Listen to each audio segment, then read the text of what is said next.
What's good, all you new Who Dat Nation? It is the one and only Who Dat Davis here for you. And if you don't know, you will know that over here we bleed black and gold until we are dead and cold. If you see my gums are a little red, I apologize. This past Sunday, after the Saints beat the Chicago Bears, I did a little dance routine and I tripped over my bed and I hit my mouth on the stool. I am okay. It's nothing serious. It's just a little bump and I may end up going to a dentist. We don't know yet. But I'm not feeling any pain anymore, which is a good thing. I'm keeping up my hygiene, I promise. Now, in terms of what we need to get into with this Tampa Bay versus New Orleans Saints game of the year, I'd say. Let's get into the injury report / game day statuses, and finally, we're going to close it with what I want to see happen in this game. But before we get into all that, if you guys haven't already, you guys need to go ahead and hit up my Facebook page at facebook.com/State of Black and Gold. You can go ahead and click that like button here on YouTube. You can go ahead and click that notification bell. Excuse me. So you never miss a single moment of when yours truly puts out a video or goes live for a pregame show, postgame show, final thoughts, whatever. You can go ahead and follow me on Twitter at Real Aaron Davis. All right, that's Real Aaron Davis. You know what I'm saying? Now, let's go ahead and get into what we need to get into first, and that is the injury report. And it's a good injury report to have. Why, you may be wondering, because if you haven't already heard, Trey Hendrickson does not have an injury designation, and he is expected to play this Sunday against the Tampa Bay Buccaneers. Well, that is a absolutely huge thing because Trey Hendrickson has owned the Tampa Bay offensive line this whole year, the first matchup and the second matchup. He's been a little dinged up on the second half of the season in terms of his injuries, but you can't deny that this guy is an impactful force. He's owned Tom Brady. Let's hope he continues that type of production this Sunday evening. As some other notable, game day statuses, you have Latavius Murray and Taysom Hill, who have been listed as questionable. Now, having Latavius Murray be out is not that big of a deal because you have Ty Montgomery waiting to be active and filling that slot that Latavius Murray has filled in terms of you being that 1-2 punch with Alvin Kamara and being an effective pass blocker on play action. Now, what I'm expecting in terms of Taysom Hill, I don't see Taysom Hill playing in this game. I'm just going to flat out say it right now. I'm not even going to wait for tomorrow's pregame show. I don't expect to see Taysom Hill play in this game. Why? Because even though this guy he's tough as nails, he's tough as they come, you're also still looking ahead to the future a little bit. You promised Taysom Hill, Sean Payton, that he and Jameis Winston would compete for the starting quarterback role in the 2021 season, and in order to do that, Taysom Hill needs to be as healthy as possible, and you don't want to risk him when you don't need to risk him. You have a stout, quality depth.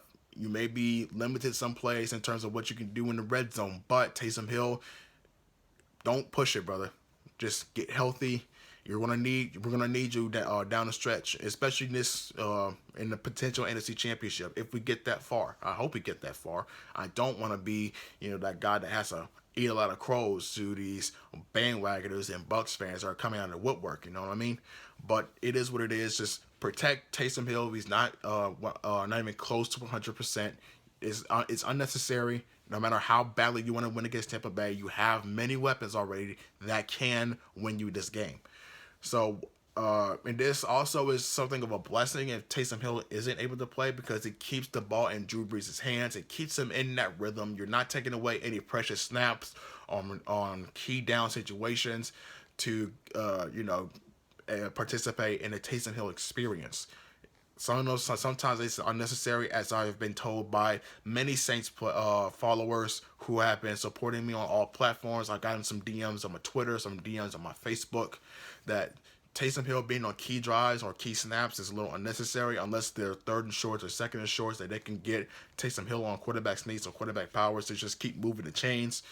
But in a way, I agree. You know what I'm saying? So let's hope, for the best for Taysom Hill and his knee. But at the same time, Drew Brees being on their rhythm is an absolute must. These Tampa Bay team is coming in with a lot of confidence, with a lot of swag, as Bruce Arians has so eloquently put it earlier this week. What I expect in this game, let's get into that a little bit. I'm not going to get into full details because I want to save a little bit of content for tomorrow's pregame show. What I'm expecting is I'm expecting Gronkowski to be a pass blocker against Trey Hendrickson the same way they used him against Chase Young.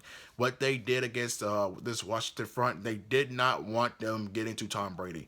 Byron Leftwich, Byron Leftwich, and Bruce Arians made it a crucial thing to where they wanted to protect Tom Brady as long and as much as possible. And how they did that, they took Chase Young out of the equation. Now the interior was compromised on some plays. They racked up a total of 3 sacks against Tom Brady, but they challenged this Washington front to beat them with someone other than Chase Young, and I think that's exactly what they're going to do against Cam Jordan or Trey Hendrickson, who has been their kryptonite this season. I do believe they're going to have Gronk do that dirty work once again, so they can open up more things down the field to like some Mike Evans or Antonio Brown. I'm not worried too much about Chris Godwin, because C.J. Gardner-Johnson does pretty well against them a couple of times. He doesn't give up that big play. I'm more worried about these guys going down the field, and hurting this Saints secondary whenever they decide to do zone coverage. So that's what I'm expecting out of this Tampa Bay offense. Now, the New Orleans offense, I'm expecting, Emmanuel Sanders and Deontay Harris to have a good game. Deontay Harris wasn't a slouch. He was a force, in that first matchup a little bit with that 17-yard run, that 17-yard receiver screen. Deontay Harris was again a factor.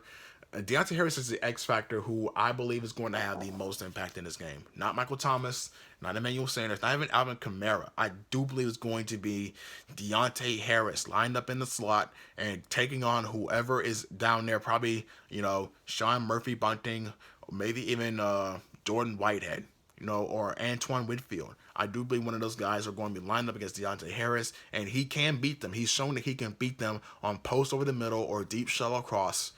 Deontay Harris is my offensive X factor. My defensive X factor, I do believe, is going to be Sheldon Rankins. You can argue, David Onyemata, but David Onyemata is becoming that notorious, beast on the inside. So I can see him commanding some double coverages, some double blocks on the interior, which will free up Sheldon Rankins to win his one-on-one matchups and create pressure on the inside, so Tom Brady doesn't have, time to step into his throw. They all know the mechanics of Tom Brady. They all know he likes to step in on the inside, step up into the pocket, and before he makes his deep shots, whether it's to be Antonio Brown or Mike Evans. So if they can get that interior pressure and they can keep him from stepping up in the pocket, you can force some errant throws, you can force some underthrown balls, and they can win the turnover battle.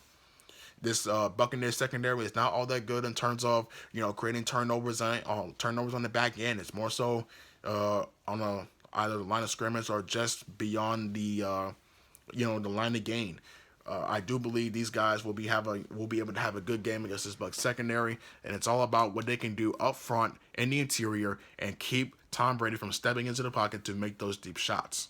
Now, I do believe this interior is going to be a little different once again because I do believe Cesar Ruiz will be starting this time, not Nick Easton, and he's going to be up against the likes of Ndamukong Suh, who is a veteran. He's getting up there in age, but he's still a force to be reckoned with. He's going to be up with the likes of Golston, establishing the run game with a 1-2 punch, and Alvin Kamara and Latavius Murray or Ty Montgomery is going to be crucial. You don't have to get these big chunk runs, even though they've done so in the Week 9 matchup. You can get 3 to 4 yards, maybe even 5 yards on some plays, and just really set yourself up for a manageable second or third down. Keep ahead of the chains, keep the time of possession in your hands, and finish off with either a field goal or even a touchdown, which is even better. But that's it. That's all. I don't want to spoil too much.